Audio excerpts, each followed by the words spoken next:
Closing out Season 7 of the RebelRebel, please welcome Beatrice Gutknecht. She joins us from Valencia to talk about brand strategy, personal reinvention, and getting uncomfortable on purpose. Spoiler alert, she's building a badass empire one rebel move at a time. Welcome to the show. This episode is brought to you by my book, Brand Jitsu. Move your brand from meh to memorable. Brand Jitsu is the battle-tested method I've been using for nearly 20 years to help artists, entrepreneurs, and businesses find, shape, and share their stories so everyone gets it. And where do you get a copy of this amazing book? Glad you asked. Head over to brandjitsu.com to order a signed copy, or get it at Indigo, Chapters, Kohl's, Barnes & Noble, or head down to your local independent bookstore and ask them to bring it in. Welcome to the RebelRebel. I'm your host, Michael Dargie, and somewhere across the world for me, we're going to find out where. We've got Beatrice Gutknecht. How the heck are you? I am badass, of course. I mean, yes, it's kind of illegal for me to say anything else at this point. My friend was messaging me that so Friday is not a public holiday, and they're like, so maybe you're a brand person, you should make Friday a holiday. And I was like, International Badassery Day. International Badass Day of International Day of the Badass or Badassery. Ooh, Badass Day. The day of badasses. Yes. Well, I don't know.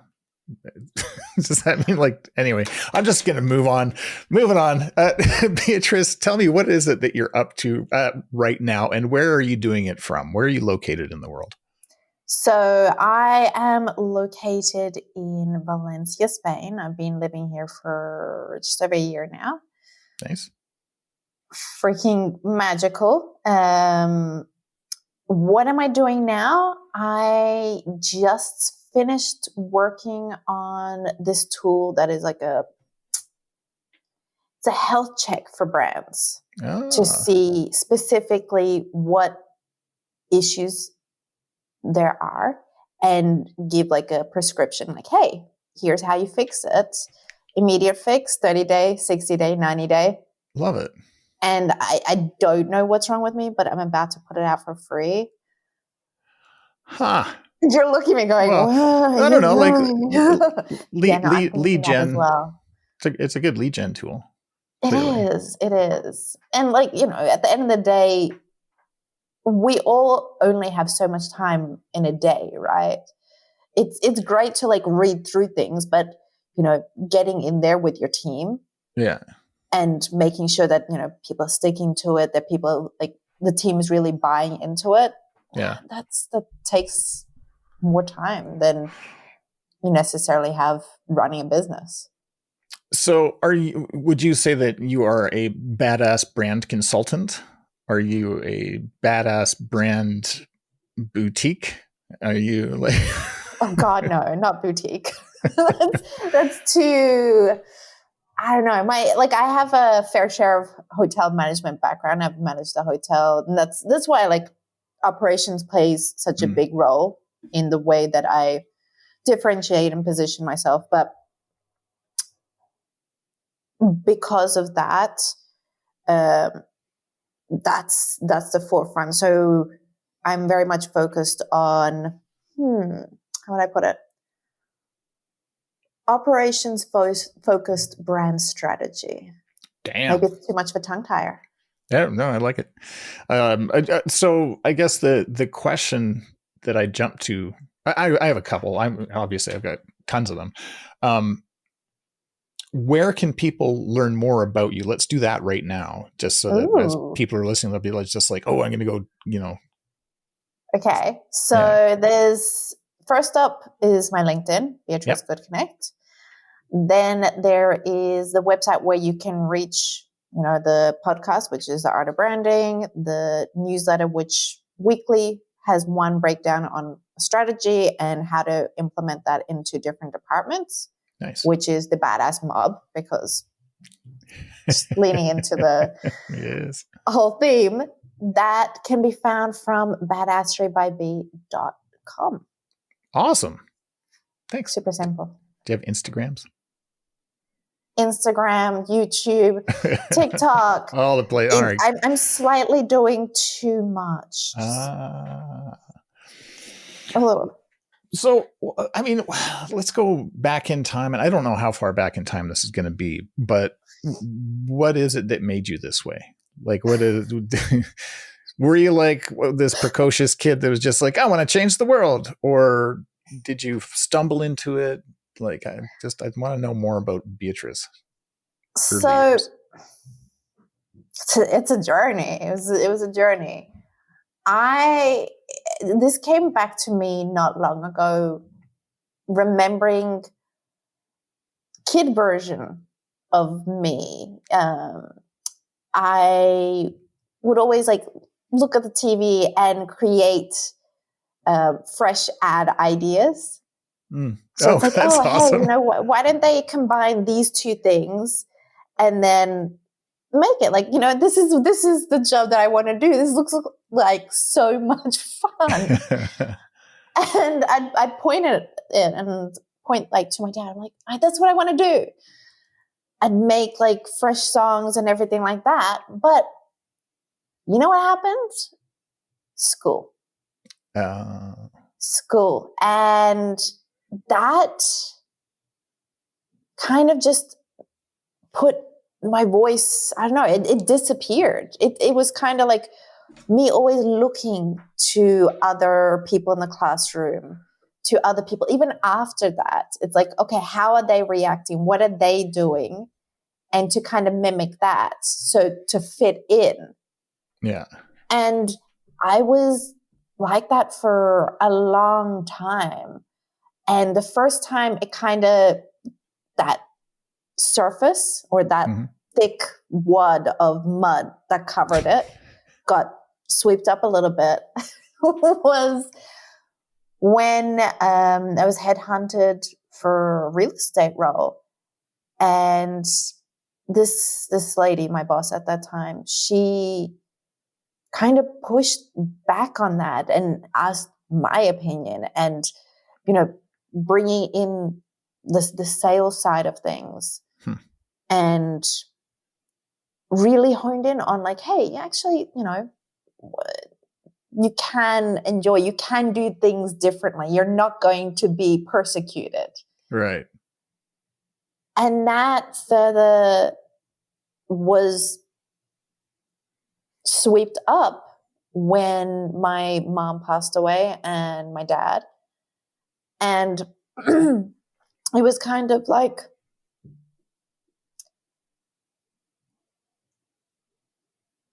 we only get to do this once. We only get to live this once. What is the point of holding back? All the time I was like, I want to go salsa dancing. Like, let's go. And like, I'd ask friends and they're like, later, or like, it pushed back. Right. And at that point I was like, you know what? Never mind. I'm going to do this. I'm going to go alone. And that's when I started just getting comfortable being uncomfortable, doing things that there was a small part of me that wanted to say yes. And normally I would say no. I would say yes. And I would do it.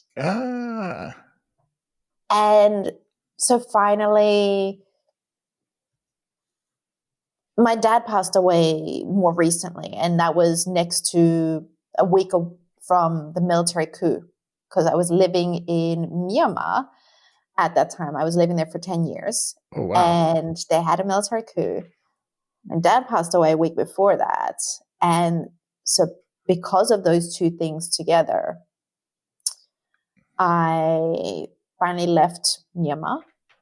I was no longer with that role because, you can't really do what the, normal day to day while there's a military coup happening, at least for a while, until things like establish and you find a direction. Yeah. So I was job hunting for a while after that. I was like, you know what, like, hold on to your money. Stop, like, don't use your savings on me. Like, you just started this business up. We were building it all together. Let me find something. And almost a year into job hunting, I was like, you know what? Why am I helping only one business? And even then, they might not be listening to everything. Yeah. And that's how Badass Reby B came to be. And that was the first time I've done a video. That was the first time I've done podcast. Wow. Yeah. It's all just been, okay, how can I be more uncomfortable? How can I push closer to where it is I want to go, to what is my real voice? I asked my friend, this was when I left Myanmar. It's like, do I even have a voice? Do you think I have a differentiated voice? And they're like, what? Like, that's how deep under the mud I was. Oh, wow. I love the idea of getting uncomfortable. I had this chat with my eldest son recently because I was doing some stuff in my business that was making me uncomfortable. And he was like, yeah, good. Like, that's awesome. And it made me pause for a second. And I was like, it's been a while since I've actually been uncomfortable. Like, where do you know what I mean? Like, it's one of those things that you tend to, maybe it drops along the way. I do a lot of really cool stuff, but it's been a while since something made me feel, this is scary. And it's like a muscle, right? Yeah. I found living here in Valencia, the longer that I'm here, it's like, oh, damn, I'm feeling too comfortable. And then there's the things that I was used to being outside of that uncomfort, like being outside of the comfort zone before. I'm like, oh, actually, no. And then I'd have to slap myself and be like, what the hell? What you don't have to tell me exactly, but I'm looking at a map of Valencia over here on the side. Are you close to the coast at all? No, I mean, I'm about 30 minutes by car. Oh, okay. Gotcha. And do you have like a favorite place that you like to hang out? Like, is there a cafe or is there like a pub, or like what does it look like for you when you're decompressing or compressing your day? Like, what does that look like for you? Decompressing for sure. I'm a cafe girl. Like, I love my Sunday brunch at lunch. Uh-huh. So I built up a little group here that's specifically just for that, and we go every second Sunday. Oh, amazing. And just enjoy having like pancakes or, the classical like brunch food. Yeah. And for me, that has been a big part of it, as well as the people, really finding the right kind of energy, people around me, people that you've got the same direction, or you've already been down that way and you've got that energy where it's like, yes, I'm excited again, especially after, days where you're like, what in the hell was that day? Yeah. Well, I have to ask, what it is. So maybe you're on your way to this brunch for lunch, or lunch at brunch, or whatever it is that you called it. You're heading down there. Maybe you're walking down the street. I don't know what the streets look like there, but I imagine they're pretty cool. Some old buildings. Maybe there's some trees, birds, and you're thinking to yourself, Beatrice, I really wish the world knew this one thing. What is the one thing that you wish the world knew?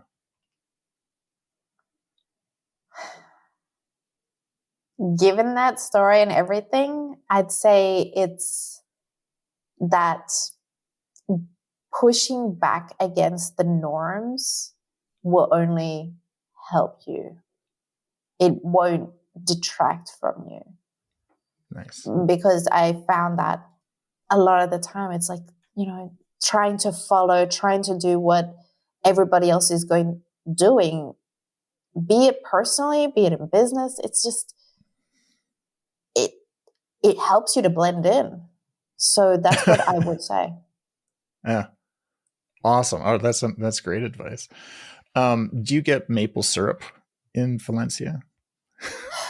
So my downstairs neighbor has some. They invite me occasionally for some odd Sundays where they're like, "Oh, we're making pancakes." Such good pancakes as well. And they've got this like bottle of maple syrup, and I'm like, so good, the best. Yeah. But I feel like it'd be better to have it there. Where, in Canada? In Canada. Yeah. There's something about it. That's for sure. It's close to the homeland. I mean, you not guys have built tree. out like a certain, like, are there specialized ones now? What's that? Sorry?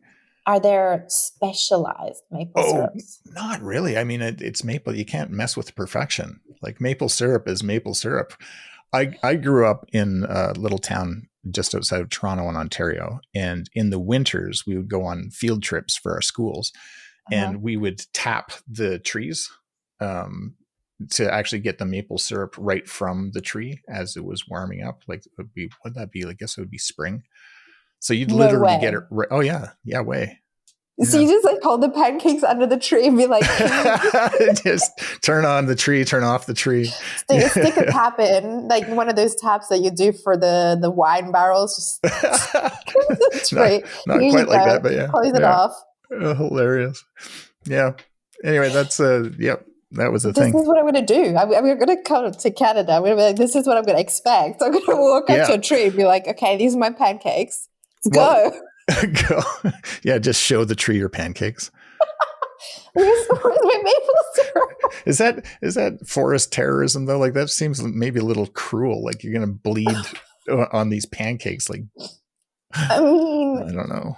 Like if you kind of stopper it after, like surely maybe there's like go-to trees. Like how thick are these maple trees? They're pretty thick. I mean they're good size, but I mean it's. Yeah, but yeah, I mean they have little, wooden. And again, it's been decades since I've done this. But yeah, they've got like little wooden spigots that go into the tree.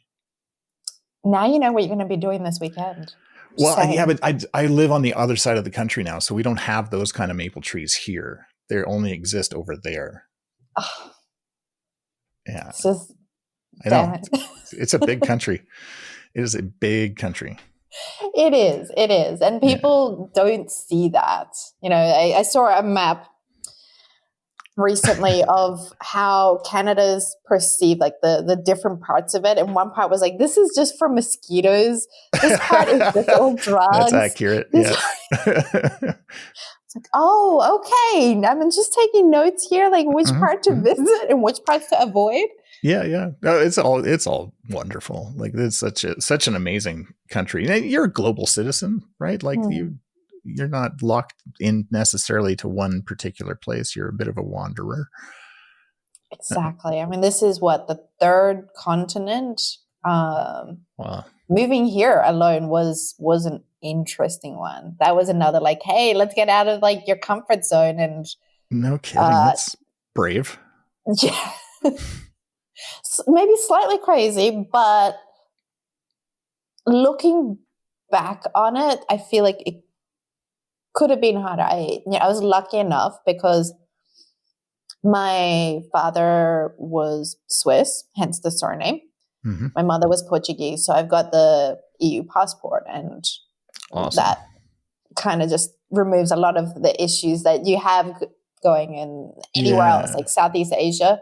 Thailand was a headache for that. So, what's been your favorite place to live so far? I mean, minus the military coup, Myanmar. Yeah, really? Yeah, that was amazing. I feel like Valencia could also be it. Here, it's kind of in a different version of me. I feel like I'm not even the same person as I was then. So maybe that fit for who I was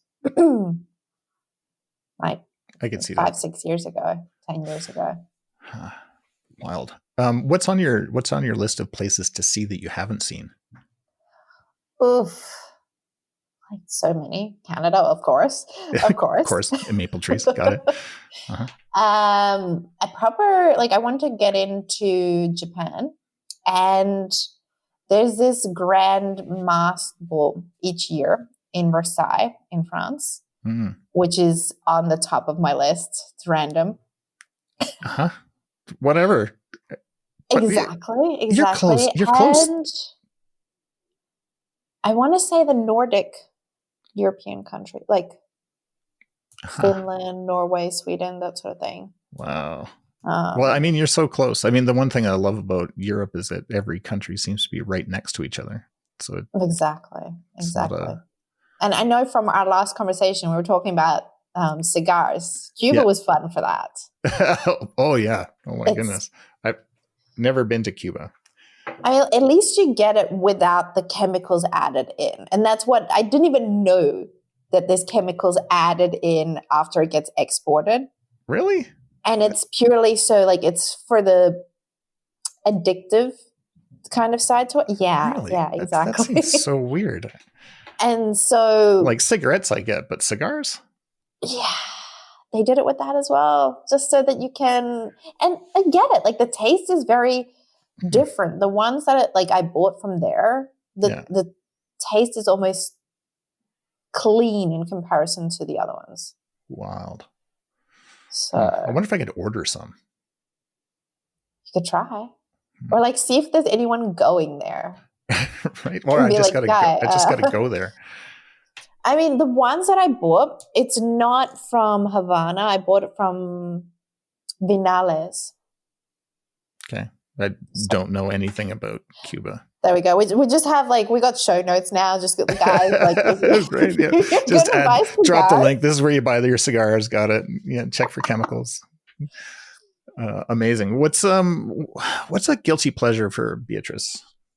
Like what do you do just for you to fill your bucket? I mean, aside from brunch. Dark chocolate. I mean, look, I'm a foodie. So. Yeah, that's awesome. All right. Dark chocolate. I feel like talking to a friend. That's like a friend where they just let you talk. So this weekend I was sent, my friend was talking about human design. And I don't know if you've looked into that or heard about it. Somebody did mine for me a long time ago. And I was like, okay, yeah, it's cool. Awesome. Human design. And I ignored it. And so my friend this weekend, she was talking about hers and she was saying, oh, it's super accurate and really, I can take it to the way that I do my business, the way that I operate. Huh. I was like, okay, I think I've had mine done before. And so I pull it up and I'm just like, wait up a second. This really lines up with the way that how I think and how I process, because it was saying okay, I'm a projector, and it's saying you just need to talk through things, talk to get to a decision without anyone saying anything. Don't try to give advice or anything. And I was like, oh, so that's what I want to do. It's creepy. So if you haven't tried it. Yeah, I just pulled it up on my other screen there. That's so let me know what you are. Oh boy. Okay, I'll put it. Yeah, I think it's date of birth, location, so that they can line it up, and the time of birth. Mm-hmm. Interesting. It's based on astrology, Kabbalah, the I Ching, and Myers-Briggs, and other systems. So it looks like it brings in a whole bunch of different. Thing. Interesting. Okay. Awesome. Oh man, I learned so much in these shows. It's so good. I'm not a superstitious kind of person. If it's right in front of me, that's what it is. Yeah. But reading that, I was like, oh, okay. All right. What's your favorite animal?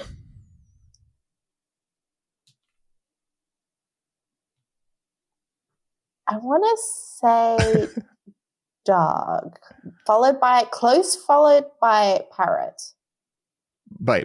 You said parrots. I heard pirates. I mean, if I could get one as a pet, sure. Okay, awesome. Outstanding. All right. At least they'll bring me some gold, you know? This is good planning. I like it. Just a pet pirate. Yeah. So stupid. Love it. Do you have one? A pirate?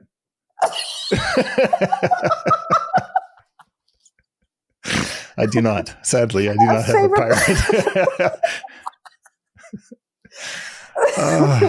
I'm about to go ask people, like, can I have a pirate? Right? Pirates are us. No, I mean, I'm a dog guy. I'm a cat guy. I think for the more wild the animal can be, I think the better. I've got a soft spot for raccoons. I think platypuses are weird. And deadly. Yeah, and deadly. Yeah. Mongooses. Sorry. This is kind of why I like kangaroos. Yeah. The deadly kind. Yeah, adorbs but deadly. Like those guys are ripped. Like the big red ones. Like there's a tiny little the wallabies. Wallaby versions. Yeah. I'm like, oh, yeah, it's like cute. And that's what most people think when I refer to kangaroo. Mm-hmm. Yeah. I honestly, I love all animals. I think they're all pretty awesome. I can't think of one I dislike. Chihuahuas. I could see that. They're angsty. They're angsty? Yeah, their energy is a little off-putting. just a little. I'm pretty sure like they're like devil spawn. Seriously. Amazing. What's your favorite evening meal? And do you cook it? Are you like you say you're a foodie. Do you cook your own kick-ass food? I cook because of like necessity. I ideally don't want to. Feel that. Although I don't mind baking when I have time. Like I enjoy making different kinds of cake, etc. Favorite food? I want to say steak. Nice. Medium rare. Do not kill that cow a second time, please. Amazing. What is some what's your favorite advice to give people to badass their brand? To badass their brand. Like, do we know at what position, where they're at, or just like in general? Just in general. Like, what's and it doesn't have to be a go-to move, but just the one piece of advice you love giving because it makes people go, "Oh, I never thought about it that way," or "I didn't realize I was allowed to be this badass." I'd say questioning the industry norms and even going beyond your industry and like looking to other industries that aren't necessarily connected. I like to give the example of Casetify. Have you seen that one? No. It's a phone case brand, which they took inspiration from Apple. Yeah. And linked phone cases, which, you can buy it for like a few dollars kind of thing. People are not going to spend a lot of money on phone cases, to something of a fashion accessory. Oh. So they've lined up with elite fashion brands and influencers to position that case as a fashion accessory. And they only work with the Apple phones. Like they only produce for Apple phones, which is, again, like they're really leaning in. Love the niche. Exactly. And like Apple, they also have lineups for their phone case drops. Really? And people are spending hundreds of dollars for them. Wow. So it's like, look to other industries. Casetify. Casetify? Casetify? Casetify. Casetify. I don't know how to pronounce, actually. That's awesome. We will find it and put it in the show notes. This is amazing. There's these people in the world, Beatrice, who are, maybe they're leaving a war-torn country, or perhaps they're just starting a new side hustle, or they're about to quit their job and do something new. And call these people rebels in waiting. And they're the Wile E. Coyote stepping off the ledge just before they realize that there's nothing under them. That's where they're at in the world. What advice do you have to help them on their way? Question the shoulds. I like that. The shoulds. Like these are the things that you should be doing. But often the time it's considered like, oh, it's just part of what we do. So it's like, okay, you want to like be a rebel, you want to push back. So question the things that the normal processes. This is how it's always been done. I love it. So watch out that for would be those my things. top one. I love it. Tell us again where people can find you.